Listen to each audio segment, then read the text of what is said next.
On her father-in-law William's birthday, Hannah arrived with a small birthday cake, only to uncover a painful truth. He'd been left alone with a cold slice of pizza. While his son Michael and wife Abigail were vacationing in Hawaii, they even mocked him over video call, dismissing both his condition and Hannah's presence. But everything changed when William, whom everyone believed to be paralyzed, suddenly stood up and said, "It's time to expose everything." That moment marked the beginning of a journey to reclaim justice and uncover the truth. If you've ever been the one who stayed, held the family together, and gave everything, only to be abandoned when you needed them most, this story is for you. Drop a comment and tell me where you're watching from. Don't forget to subscribe and follow along as I stand up for what's right. Break free from manipulation, and build a life rooted not in guilt or duty, but in truth, dignity, and the kind of love that chooses you back. That afternoon, the sky was a dull shade of gray, and the October breeze quietly moved through the bare trees. Hannah pulled into the familiar driveway of her father-in-law William's house, carrying a neatly boxed birthday cake and a card she had rewritten 3 times. Though she had shared warm memories with William, who used to affectionately call her "kiddo" before a stroke confined him to a wheelchair, she still wasn't sure how to strike the right tone between respectful and personal. Taking a deep breath, she unlocked the front door with the key William had insisted she keep. The house was unnervingly silent. No birthday banner, no balloons, no voices, nothing like the way her own mother had always made birthdays feel special. Even after her father had passed away, the only lingering scents were lemon cleaner and faint candle wax, the kind Abigail liked to burn after lecturing Hannah about proper cleaning standards. She placed the cake on the front hall table and scanned the quiet room. Maybe they were running late, she told herself. Traffic from Houston, perhaps, but deep down, she knew better. Being late wasn't their habit, avoidance was. As she stepped into the kitchen, her breath caught. Sitting on the butcher block island was a single slice of pepperoni pizza, cold and greasy, resting on a crumpled paper towel. Next to it, William sat in his wheelchair, slumped slightly forward, his blanket slipping from his knees. The TV was off. No candles, no wrapped gifts, no sign that anyone had remembered it was his birthday. Suddenly, her phone vibrated on the counter. Hannah glanced at it and tapped the screen. A video call lit up, Michael and Abigail laughing on a sunny beach in Hawaii. "Take care of the old man for us, nurse," Abigail joked, raising her drink. Michael chuckled. "He won't even know it's his birthday."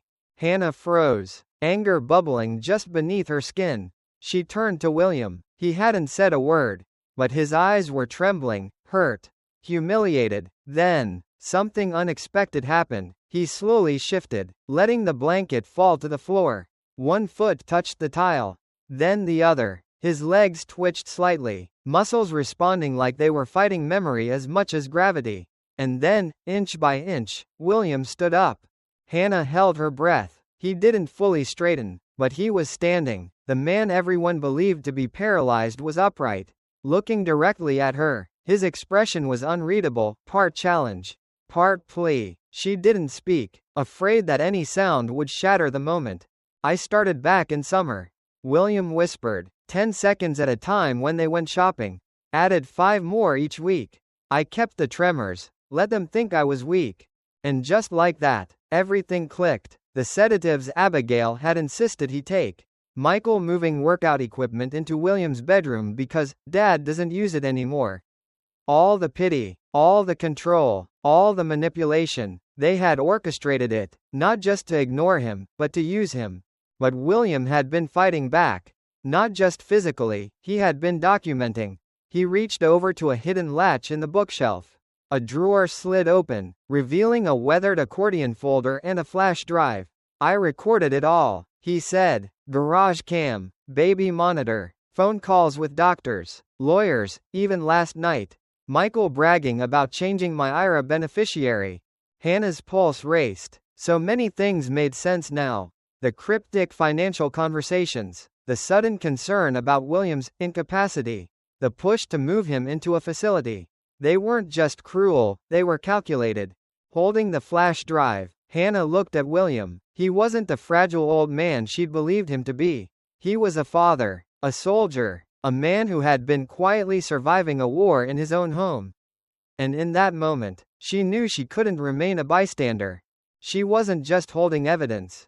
She was holding the beginning of something far bigger, a fight for truth, justice, and a voice long ignored. Hannah stood in stunned silence, watching William steady himself with both hands gripping the armrests. His breath came in short bursts, but his face bore an expression she hadn't seen in years, defiance. "The tremors?" she asked gently, still afraid to believe what she was seeing. He offered a small, tired smile. "All for show," he said, "kept just enough of them to convince them I was done for. They pitied me just enough to stop looking too closely." Hannah swallowed hard, her eyes glancing again at the flash drive on the counter. "And this? The recordings, how long?" "Since March," William replied. "I knew something was wrong long before then. But I couldn't prove anything. They were too careful. But once they started locking the meds in the laundry room and rerouting my mail, I knew they weren't just waiting, they were planning." He reached into the drawer again and pulled out another bundle of papers. Yellowed at the edges but neatly bound. "They used my condition like currency," he continued, "for sympathy, for control, for money. But I never gave up full control. Not legally. I had enough clarity left to set things in motion." Hannah moved toward the table and slowly opened the folder. Inside were carefully labeled documents, copies of wills, trust statements, property deeds. On top sat a notarized amendment to his estate plan, naming her as his legal beneficiary and executor, dated and witnessed 6 months prior. "I thought Michael was your executor," she whispered. "He was," William said, "until I saw what he and Abigail really wanted. They weren't worried about my health. They were waiting for me to die. And not quietly either. They wanted to strip me down while I was still breathing." Hannah felt her stomach twist. She'd heard the snide remarks before. Abigail once joked that William was taking up space someone else could use. Michael called him dead weight more than once. Back then, she thought it was dark humor. Now, she realized it was a forecast of intent. "I started practicing walking when they'd leave," William said. 10 seconds, 15, then 20. "Some days I fell, some days I wanted to give up. But every time I stood back up, I remembered what was at stake." His voice tightened. "They thought keeping me drugged would keep me docile. But I kept hiding the pills, spitting them into napkins, flushing them down when no one was watching. That's when I started recording everything, baby monitors, motion sensors, even a nanny cam in the hallway." "And they didn't notice?" Hannah asked. "They were too busy counting inheritance," William muttered. "They were so sure I was gone they stopped watching." The truth crashed over her like a wave. All those nights she visited and felt something was off. All the vague answers about money and power of attorney. All the times Abigail asked if she'd ever considered assisted living arrangements for elders. It had been building for months, maybe years. "Do you know how many times they've tried to change the will again?" William asked, sifting through papers. "They called lawyers, forged signatures, even tried to claim I wasn't of sound mind. But they didn't find the backups. They didn't know about the vault in the pantry." He turned to her then, eyes fierce. "I didn't ask you here for cake. I asked you here because I need a partner. Someone I trust." Hannah blinked back the sting behind her eyes. "You trust me? After everything? You stayed," he said simply, "when others left. You came here today when no one else did." She didn't reply. She didn't need to. The air between them was thick with shared understanding. This was more than family drama. This was betrayal, financial abuse, and a legacy on the verge of destruction. William gestured toward the hallway. "There's a second drawer in my bedroom closet. Inside is another folder. Bring it here." Hannah hurried down the hall, her pulse racing. She opened the closet and, just as he said, found a narrow drawer hidden behind a row of old shirts. Inside was a manila folder marked confidential. She brought it back, setting it gently on the table. He opened it and revealed a collection of notes, receipts, and handwritten journal entries, all carefully dated and annotated. This, he said, is every time they tried to steal from me. Every deposit, every unauthorized charge, every lie. I knew they wouldn't stop until they took everything. There were lists. Spa visits in Abigail's name billed to William's card. Business trips Michael never took. Cash withdrawals signed with shaky versions of William's signature. They even changed my IRA beneficiary one night when I was asleep. He said, "Luckily, I caught the paperwork the next morning." Hannah stared at the evidence, mountains of it. "This is enough to press charges." "It's more than that," William said. "It's enough to reclaim what they tried to bury." He wheeled himself slowly toward the kitchen counter, grabbed a small, tarnished key, and handed it to her. "That unlocks the safe in the pantry behind the canned peaches. Inside you'll find everything we need to freeze their access and notify the lawyer." As she took the key, her hand brushed against his. His skin was cool and papery, but his grip was firm. "You don't have to do this alone anymore," she said softly. "I know," William replied, his voice steady, "and that's why I'm finally ready." Hannah walked to the pantry, her thoughts swirling. This wasn't just about revenge. It was about protecting someone who had been used, discarded, and left for dead by his own family. She opened the hidden safe and retrieved a stack of neatly bundled documents. Power of attorney revocations, updated wills, insurance policies, and brokerage statements, all with William's unmistakable military-precise handwriting. Back in the kitchen, she looked at him. "What now?" William smiled faintly. "Now, we get everything in place before they return. Let's give them a birthday surprise they'll never forget." And with that, Hannah knew the quiet, broken man she had once pitied was gone. In his place stood someone who had chosen to rise, literally and figuratively, and together. They were going to fight back. The pantry door creaked closed behind Hannah as she returned to the kitchen, the small fireproof safe in her hands. It was heavier than she expected, not just in weight, but in meaning. Inside was the history they'd tried to erase. William waited at the table, eyes locked on her face as she twisted the key he'd given her earlier. The lock clicked. With deliberate care, she opened the lid. Inside lay a thick stack of folders, neatly bound packets of legal and financial documents, and a flash drive labeled simply, "Start here." She handed the flash drive to William, who nodded toward the aging desktop computer sitting near the garage door. "Boot it up," he said. "We'll start with the truth." The PC sputtered to life, the screen flickering before settling on a grainy interface. Hannah plugged in the flash drive, and a folder opened, dozens of timestamp video files, audio recordings, scanned documents, and photographs. William pointed. "Start with June 12th, kitchen audio." She clicked. Abigail's voice crackled through the speakers. "Unmistakable. If he drops dead before July, I swear I'm taking a cruise in his honor." Hannah froze, her hands clenched in her lap. Then came Michael's reply, slurred slightly from drink. "Let's just move him to Meadowbrook. We ghost her. Simple. We toast to the plan." A clink of glasses followed, casual and chilling. Tears pricked the corners of her eyes. Not from sadness, but rage. "They laughed," Hannah whispered. "They laughed about it." William nodded grimly. "And that's just the start." She played the next clip, Michael on the phone, speaking in a falsely gentle tone to a financial institution. "Yes, I'm his son and power of attorney. We'd like to change the IRA beneficiary." "Yes." To Michael Calhoun, a scanned document flashed on screen next, proof of the unauthorized change. Dated just days after William's supposed stroke. Every call was recorded, William said. Every forged form, every shady conversation, even the one where Abigail called the pharmacy and doubled my sedative dosage without consent. Hannah stared at the list of files.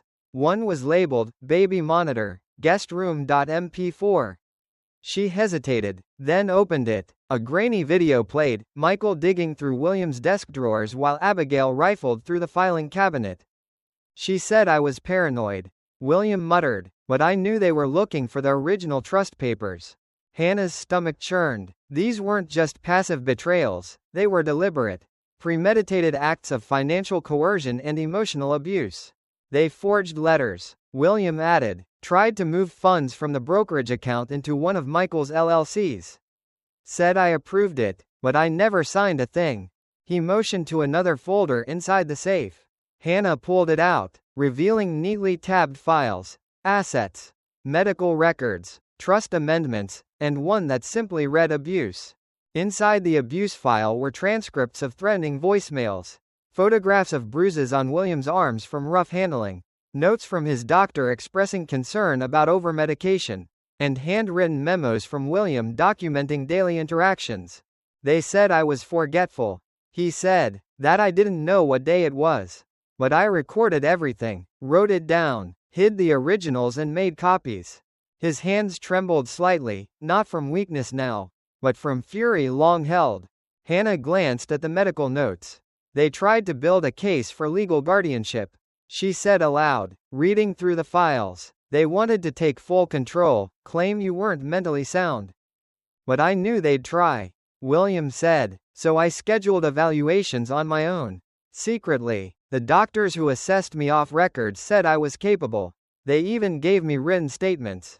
He handed her another envelope. Inside were signed letters from 2 medical professionals affirming that William Calhoun was fully competent at the time of examination. You thought of everything, Hannah murmured. I had to, he said. I didn't know who I could trust. Until you. For a moment, the weight of it all, months of manipulation, the cruelty, the lies, pressed down on both of them. But in the silence, there was also resolve, the kind that grows in people who've endured. Michael and Abigail used your condition as leverage, Hannah said. They isolated you, stripped your autonomy, then profited off it. They treated me like I was already dead, William replied, and now they're going to see what happens when the dead refuse to stay buried. She looked back at the screen. One folder remained unopened. It was labeled, Court Evidence, Prepared. Inside were clean PDF files, compiled summaries of every financial irregularity, notarized copies of legal documents, video transcriptions, and a letter from William designating Hannah as his legal representative. I drafted the court documents months ago, he said. All we need is to file. But we have to move before they return. They get back in 2 days. Hannah nodded. We can do this. They spent the next several hours organizing everything into labeled bankers' boxes. Hannah brewed coffee, even though neither of them really needed the caffeine. They worked through the night, categorizing medical reports, financial statements, call logs, and video files. At one point, the old rotary landline rang. Hannah froze, then checked the caller ID. It was Michael. Don't answer, William said. They'll know something's changed. She nodded and let the phone ring. As the sun began to rise, the kitchen glowed with warm light that touched everything, the stacks of evidence. The flash drive now locked in a smaller fireproof box. The photo of William holding his infant son decades earlier, before the money, before the resentment, before the fall. They tried to erase you, Hannah said, almost to herself. But they forgot one thing, William replied. I was never gone. He smiled then, tired but undefeated, and for the first time in a long time, Hannah saw not just a man fighting for justice, but a man reclaiming his name. As the morning sunlight streamed through the kitchen window, Hannah locked the USB drive inside a fireproof box. In front of her were 3 full crates, one with medical records, another with financial evidence, and the third with William's personal journals, a chronicle of pain, abuse, and betrayal, handwritten in sharp, meticulous script over the course of silent years. Do we have enough to file? She asked, eyes fixed on the folders. William nodded, his voice steadier than it had been in years. Not just file, we're going to reclaim the truth. He motioned to an old leather-bound address book beside the landline. Call Halpern, my old attorney. Tell him it's time. Hannah picked up the phone and dialed. After just one ring, a deep male voice answered. Halpern. She took a breath. Hi, this is Hannah Calhoun. William said you'd be expecting my call. A brief pause. Then warmth crept into Halpern's tone. Ah, the daughter-in-law who stayed. Put him on, would you? William took the receiver. We've got everything, audio, video, Documents. They're done. Good. Halpern replied. I'll drive up tomorrow with certified copies. We'll do this by the book. He paused. Is she ready? As the call ended, Hannah felt a surge of relief, but there was no time to dwell. The real work was only just beginning.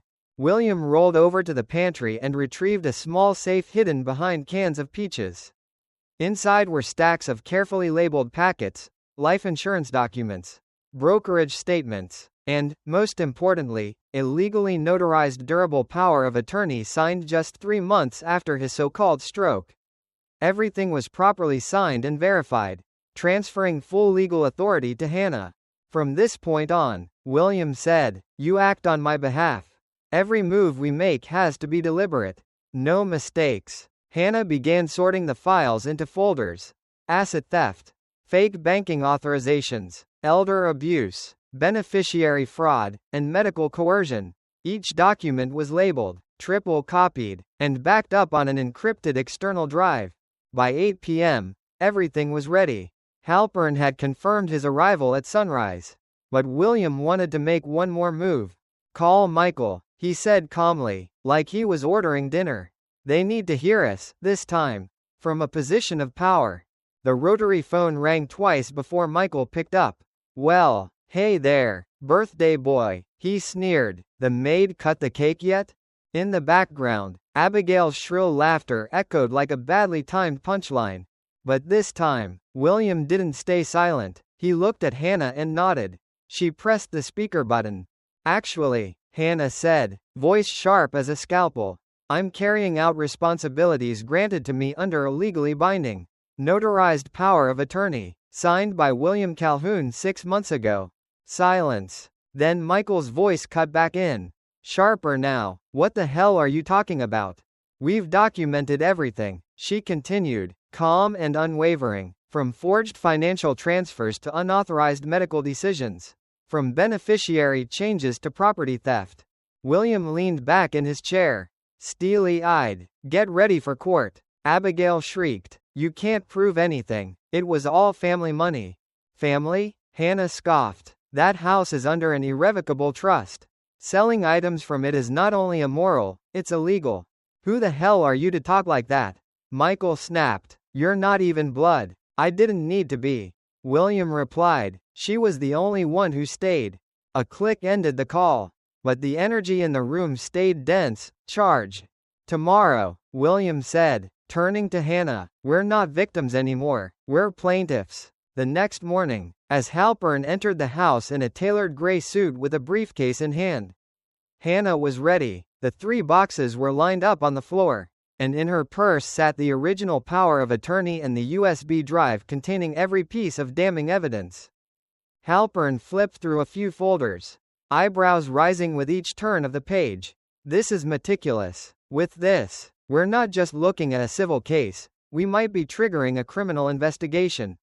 Then let's start with the courthouse, Hannah said. And so, justice finally began to speak, not with tears or anger, but with legal authority, documented truth, and the unwavering resolve of the ones who refused to be forgotten. The county courthouse opened early that morning, but Hannah and William had arrived even earlier. As they stepped into the marble-floored hallway, the sound of Hannah's heels echoed sharply, her arms wrapped tightly around the folder bearing William Calhoun's name. Inside was everything: videos, photographs, notarized documents, and audio recordings, ready to bring the truth into the light.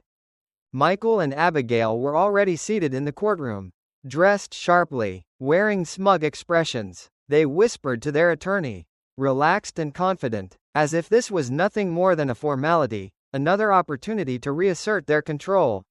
But they had forgotten one crucial fact: William was no longer the frail, silent man in a wheelchair they had once used and discarded. The judge entered, and the trial began. Hannah was called to testify first. She didn't waver. With her eyes steady and voice unwavering, she presented the documents: the notarized power of attorney, the amended will, the bank records revealing unauthorized transfers from the trust.